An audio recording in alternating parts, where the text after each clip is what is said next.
মহানবী হজরত মোহাম্মদ সাল্লাল্লাহু আলাইহি সাল্লামকে অবমাননা করার প্রতিবাদ করায় গ্রামবাসীর উপর হামলাকারী হিজবুত তাওহীদ নিষিদ্ধ এবং হামলাকারীদের গ্রেপ্তার করা না হলে লাগাতার আন্দোলনের হুমকি দিয়েছেন বিক্ষুব্ধ মুসলিম উম্মাহ নামের আন্দোলনকারীরা।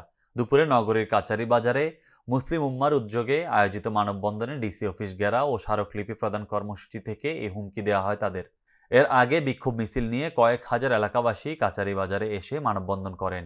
এই সময় তারা জঙ্গি সংগঠন হিজবুত তাওহীদকে নিষিদ্ধের দাবিতে বিভিন্ন প্লেকার্ড প্রদর্শন ও স্লোগান দেয়। খেলাফত মজলিসের রংপুর মহানগর সভাপতি মোহাম্মদ তৌহিদুর রহমান মণ্ডল, পীরগাছা পারুল ইউনিয়ন বিএনপির সাংগঠনিক সম্পাদক মোহাম্মদ ইউসুফ আলী খান, জাতীয় নাগরিক কমিটির যুগ্ম সমন্বয়ক মোহাম্মদ হানিফ খান সজীব, মুসলিম উম্মাহ রংপুর আহ্বায়ক হাফেজ মাওলানা আমজাদ হোসেন, ছাত্র মজলিসের রংপুর মহানগর সভাপতি মোহাম্মদ ইসমাইল হোসেন, ইসলামী আন্দোলনের পীরগাছা উপজেলা সভাপতি মোহাম্মদ ইউসুফ আলী, মুসলিম উম্মায়ন নেতা মোহাম্মদ রবিউল ইসলাম রবি প্রমুখ। পটুয়াখালীর গলাচিপায় নাইমা কবির ডায়াগনস্টিক সেন্টার অ্যান্ড ক্লিনিকে সদ্য ভূমিষ্ঠ হওয়া নবজাতককে মেরে ফেলার অভিযোগ উঠেছে। গত মঙ্গলবার দুপুরের দিকে প্রসূতি, স্ত্রীরোগ বিশেষজ্ঞ চিকিৎসক ও surgeon senior consultant doctor Naima Kabir নবজাতককে মেরে ফেলেছে বলে অভিযোগ তুলেছেন মৃত শিশুটির বাবা হাসান হাওলাদার। পটুয়াখালীর প্রতিনিধি মোহাম্মদ আহসানের পাঠানো তথ্যচিত্রে ডেস্ক রিপোর্টে।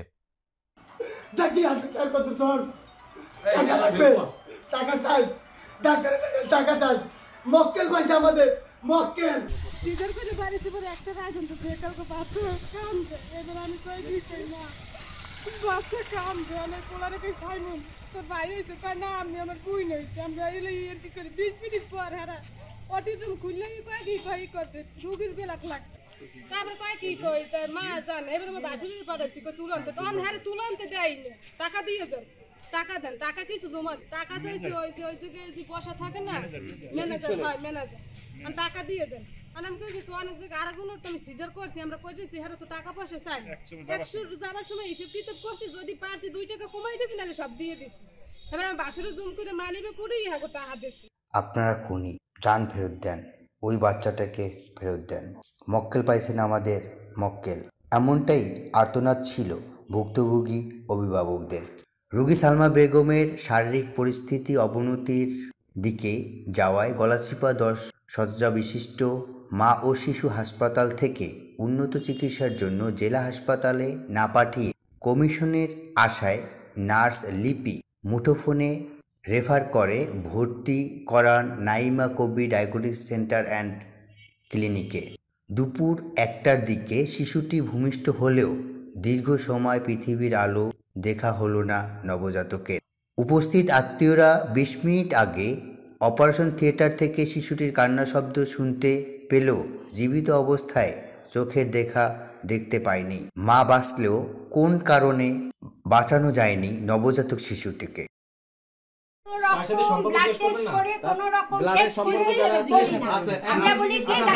আপনাকে যখন এটা দিয়ে সিগনেচার নিছে তখন কি বলে নিছে বলেন? কি বলে নিছে যে হয়তো আপনি আসছেন এখন কাছে এইভাবে এই জায়গা শিক্ষণীয় মানে কোনো মানে কিছু জিজ্ঞেস করেন না?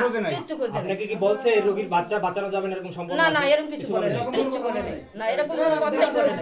আপনি এইমাত্র বললেন যে এই নিয়ে এসে বসে এইমাত্র সেই মাত্র কথা নাই আপনি এডি সুতে হাদিস দিন আমার সাথে একটা কথা বলে হাসপাতালে একটা চেইন অফ কমান্ডস আছে। হ্যাঁ কি আছে? আমি ভর্তি করি যেহেতু আমাকে একজন পাঠিয়েছে আমার সিস্টারের আত্মীয় রোগী, সে খুব তাড়াতাড়ি সরকারি হাসপাতাল এখানে রেফার করছে, সরকারি হাসপাতাল থেকে ফোন করে রোগী পাঠিয়েছে। কে ফোন করছে? কে বলতেছে আমাদের এক সিস্টারের নাম করে লিপি অনেক সময় সব সময় রেফার মুখে করে, কাগজ দিয়ে তাই না, অনেক সময় টেলিফোনেও করে। 2 নম্বরে আপনি রোগীকে বাঁচাবার জন্য এভরিথিং ইজ দেয়ার। আগে পাঠালেন না কেন আগে কি আমরা পেটের মধ্যে জানি যে বাচ্চাটা একটু খারাপ করতে হেল আপনি তো ডাক্তারের মতো প্রশ্ন করে সম্ভাবনা দেখা মানে বাঁচাতেই পারবো না তা না, সম্ভাবনা, কিন্তু আমরা আবারও বারবার আপনাকে বলছি এর আগে আপনার এই জায়গাতে আবার কথা শুনেন আগে আমার একমাত্র ফোকাস ছিল মাকে বাঁচানো, যেহেতু মা অনেক খারাপ ছিল। যখন বাচ্চা হয়েছে তখন কিন্তু বাচ্চাটা হালকা জীবিত ছিল, আমরা বাচ্চাকে বাঁচাবার জন্য খুব কম চেষ্টা করি। আচ্ছা জীবিত হয়েছে না মৃত্যু? জীবিত হয়েছে খুব কম চেষ্টা করেছি যতটুকু করা যায়। 70 বয়সী সিনিয়র কনসালটেন্ট ডাক্তার নাইমা কবিরের বিরুদ্ধে আরও অভিযোগ রয়েছে ভুক্তভোগী রোগীদের।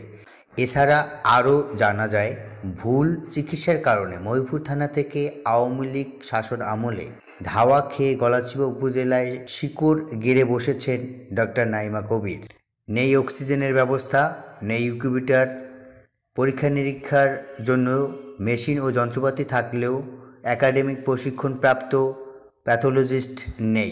গলাচিপা উপজেলায় ব্যাঙের ছাতার মতো গড়ে উঠেছে নাইমা কবির diagnostic centre and clinic.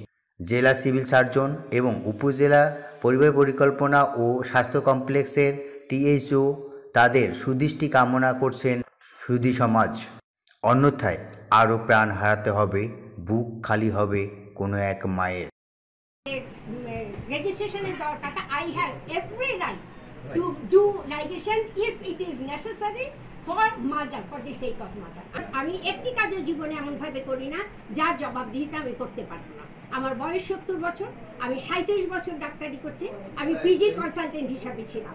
So আমি একটি কাজও করব না যার জন্য আমি জবাবদিহিতার উত্তর দিতে পারবো না। রাজধানীর দোহার গড়োয়া রেস্টুরেন্টে পবিত্র রমজান উপলক্ষে ইফতার ও দোয়া মাহফিলের আয়োজন করেছেন বৃহত্তর সিলেটের ঐতিহ্যবাহী সামাজিক সংগঠন কাতারস্থ জালালাবাদ অ্যাসোসিয়েশন। সহকর্মী মোশাররফ হোসেন জনি জানান, সংগঠনের সভাপতি মাহবুবুর রহমান চৌধুরী বাবুর সভাপতিত্বে অনুষ্ঠিত এই মাহফিলে প্রধান অতিথি ছিলেন কাতারে নিযুক্ত বাংলাদেশের রাষ্ট্রদূত মোহাম্মদ নজরুল ইসলাম। বিশেষ অতিথি হিসেবে উপস্থিত ছিলেন দূতাবাসের শ্রম কাউন্সিলর মোহাম্মদ মাশহুদুল কবির, কাতারের স্বরাষ্ট্র মন্ত্রণালয়ের কমিউনিটি পুলিশের ঊর্ধ্বতন কর্মকর্তা ডক্টর বাহাউদ্দিন হুদাবি ও প্রধান উপদেষ্টা বুরহানুদ্দিন শরীফ। রেজল করিম রেজুর পরিচালনায় বক্তব্য রাখেন সিনিয়র সহসভাপতি হাবিবুর রহমান, সাধারণ সম্পাদক আহমেদ মালেক, অনুষ্ঠানের আহ্বায়ক মীর মোশাররফ হোসেন, সহসভাপতি জুবার আহমেদ চৌধুরী ও সহসাংগঠনিক সম্পাদক আহমেদ নবী নোমান। ইফতার মাহফিলে অতিথি হিসেবে আরও উপস্থিত ছিলেন কাতার সরকারের বিভিন্ন মন্ত্রণালয়ের কর্মকর্তাবৃন্দ, দূতাবাসের ঊর্ধ্বতন কর্মকর্তারা, বাংলাদেশ কমিউনিটির নেতৃবৃন্দরা উপস্থিত ছিলেন।